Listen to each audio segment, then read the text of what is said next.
Hey, before we get into this episode, have you seen that my new book is out? It's called Stop Selling and Help Them Buy Weddings and Events. And it's a book that you helped me write because you would ask me at a conference, which of your books has what you just spoke about on stage? And if it wasn't in any of my books, I'd say it's in the next one. Well, here it is. Here's the next one. How to respond to reviews. What if you don't like doing sales? The 3 questions to ask every prospect, or they can't ask for what they don't know exists. These are just some of the chapters in there. And the beauty is you don't have to read it front to back. You can jump around to any chapter, kind of like my other book, Wit, Wisdom, and the Business of Weddings, where you can jump to any chapter because they're not necessarily connected to one another.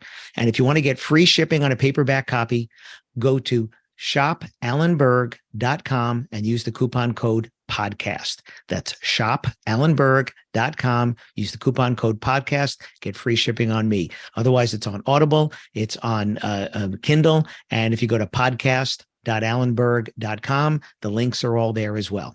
Thanks.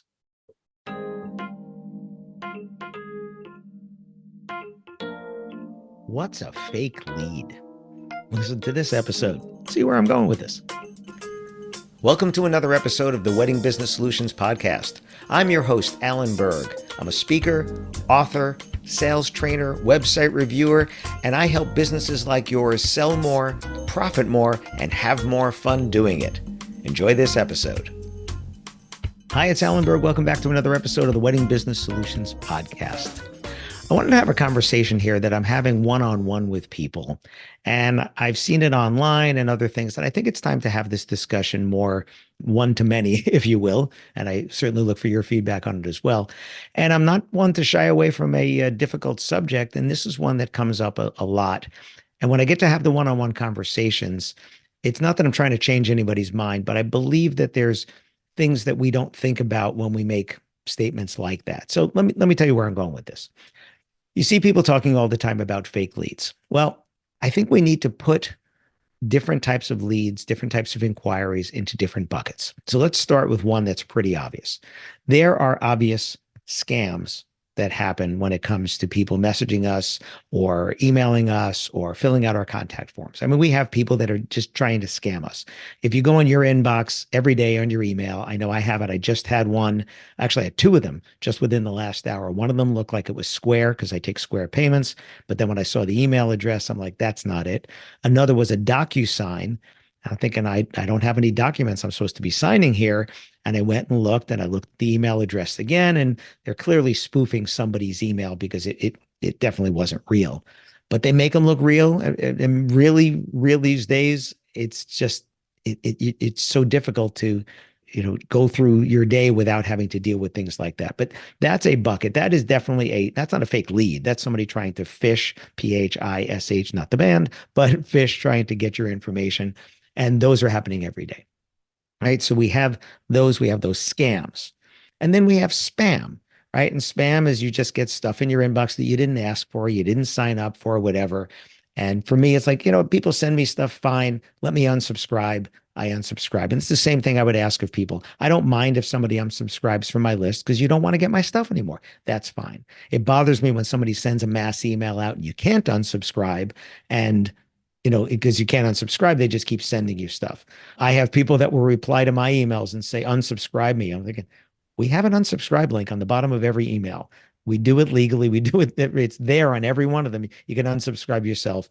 I don't say that to them. That's my inside voice. I just go in, unsubscribe them, send them back. You have been unsubscribed. There you go. But what I see a lot of is people calling things fake leads because they don't get a reply. And the truth is, you just don't know, just like I don't know.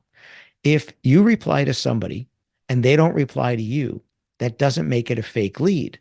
What it means is they did not make you a priority at that moment, or they're not interested and they're just not telling you that, but it doesn't make a fake lead. It doesn't mean they've booked somebody else, right? So let's say somebody goes to your contact form, fills out your contact form, fills all the information out. You send them a reply right away like you're supposed to. You don't hear back. Is that a fake lead? You don't know. It might be, right? We do a lot of secret shopping. Our secret shopping is definitely a fake lead, but We make it look like a regular lead. We don't reply to you because we're tracking to see how often you follow up. A lot of times the client is paying us to do it to their own company to see, as well as maybe some competitors. So I will grant you those are fake leads because we are not going to buy from you ever. We do. I mean, what did we do last year? 200 of them. So out of the hundreds of thousands of, more than that, right? More than hundreds of thousands of leads that came into business across the US, our 200 isn't the blip, right? And the one that you got isn't the blip, right? You got less from us than you did from real scammers. Okay. But I see this whether my Facebook Messenger or think about Facebook posts. Every day I have to go block somebody because they're commenting on my post. The algorithm keeps showing you up as my friends and things like that. Those are scammers. We know that. That's fake. So if you're advertising on a platform, whether it's Facebook or Instagram or The Knot or Wedding Wire or any other site around the country, around the world, and you get an inquiry and you respond right away and you don't hear back, you cannot say that that's a fake lead because you just don't know, right? Maybe, just maybe, if you responded differently, you might get a different response from them. Now, I know that's the case because I get people responding to me. I just got, matter of fact, my latest Google review was from a venue in Ireland who's telling me that because of my podcast, my books and things, she's getting 99%. I don't know if that's really 99%, but she's getting 99% of people responding. You can read the Google review on my Google reviews, right? And she's got to get a CRM system now because so many people are responding. She needs to be able to keep track of that. Well, were they fake leads before and now they're not? Or was it just because she's responding differently, she's getting better conversion? And that's what I find with my clients. That's what I find with audiences when I get feedback. Yes, there are definitely some fake leads out there, but the percentage is so much smaller than people are saying because you're making a judgment based upon something that you just don't have the facts. Because someone didn't respond does not mean it was a fake lead, period. You don't know that. That is a fact. I am saying that factually. You don't know. I don't know. We can't tell the difference. I've had people say, oh, I can tell the difference. No, you can't, right? You have contact information from someone and you have no way of saying that that person is not a real person. If you do, then you can say that. Like if you called us out on our secret shopping, which I've had people say, oh, I know who that was. And it wasn't us, right? It was somebody else. They're saying, oh, that was you that did that on Tuesday. I was like, no, we did that last week, right? You just don't know. So instead of calling something a fake lead, if you have that happen a lot, why don't you say, well, maybe the way I'm responding on this platform isn't resonating with those particular customers.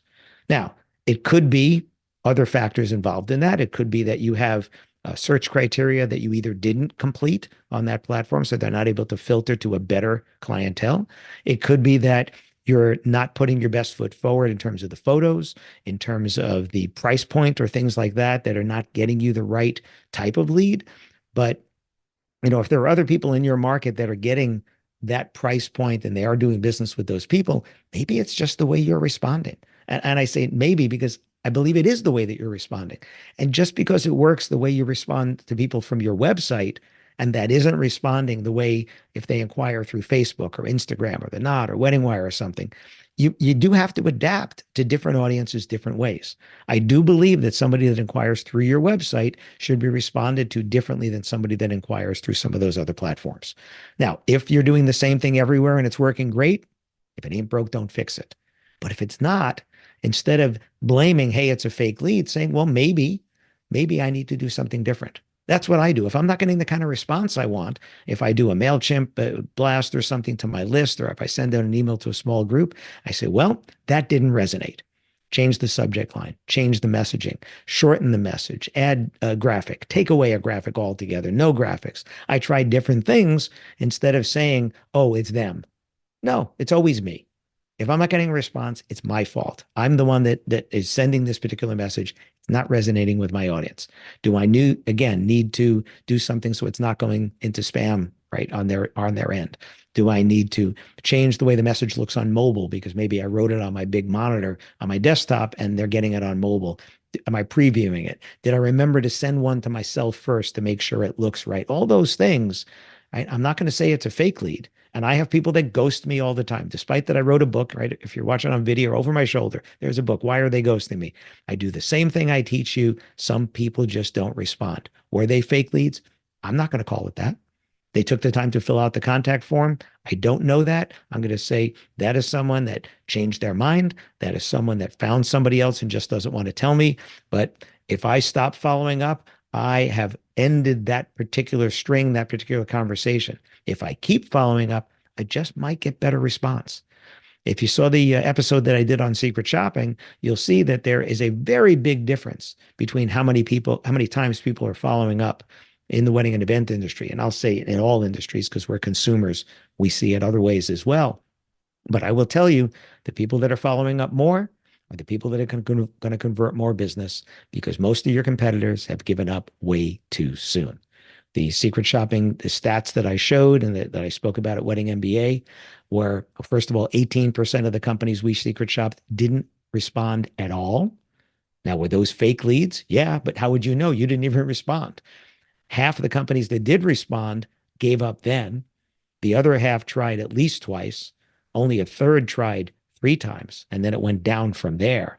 And there are companies that are still following up after we stopped counting at 10 times. So, what's a fake lead? A fake lead, again, not a scam. That's definitely a fake lead, not the spam that you get. It may or may not be a fake lead. And the reason I say that about spam is because what makes it spam is you're not interested. It's like junk mail. When you get to your mailbox and you look through stuff, what's junk mail? It's the stuff you're not interested in, right? So that's a different category. But as far as inquiries go, somebody filling out a contact form or messaging you through Facebook Messenger, Instagram Messenger, the Not Messenger, Wedding Wire, your website, texting, WhatsApp, whatever, somebody sending in an inquiry that appears to be a lead. It's not a fake lead just because they don't respond. As a matter of fact, it's not a fake lead until you can prove that it's a fake lead. So what should you do differently? Well, that's actually what you should do, is do something differently. If you're having a lot of people not responding to what you're doing, you have to look in the mirror and say, I need to do something different to try to get a better conversion from these people. You can hear many of the other episodes I've done on here and in my books about how to do that. I'm sure there's conferences and things you can go to as well. So it's not just me that's singing this song here, but there's lots of opportunities. There's lots of information and things that you can do to learn how to respond differently than you've been doing, because just because it worked before doesn't mean it's going to work now. And it doesn't make it a fake lead. I welcome your feedback. Please don't just slam me and say that I'm supporting these platforms or whatever. I'm agnostic to that in terms of this. It's the same through Facebook and Instagram and your website. It is through other things. It's not a fake lead just because they don't respond. Unless you can prove that that is not a real person who's looking for your service, who might end up booking somebody else and you called it a fake lead, right? We just don't know. Thanks for listening. Thanks for listening to this episode of the Wedding Business Solutions Podcast. If you liked it, please subscribe to this channel and post a review on your chosen platform, Apple Podcasts or whichever one. If you have any questions about anything in this episode or any of my episodes, email me directly at alan@weddingbusinesssolutions.com or visit my website, alanberg.com, alanberg.com.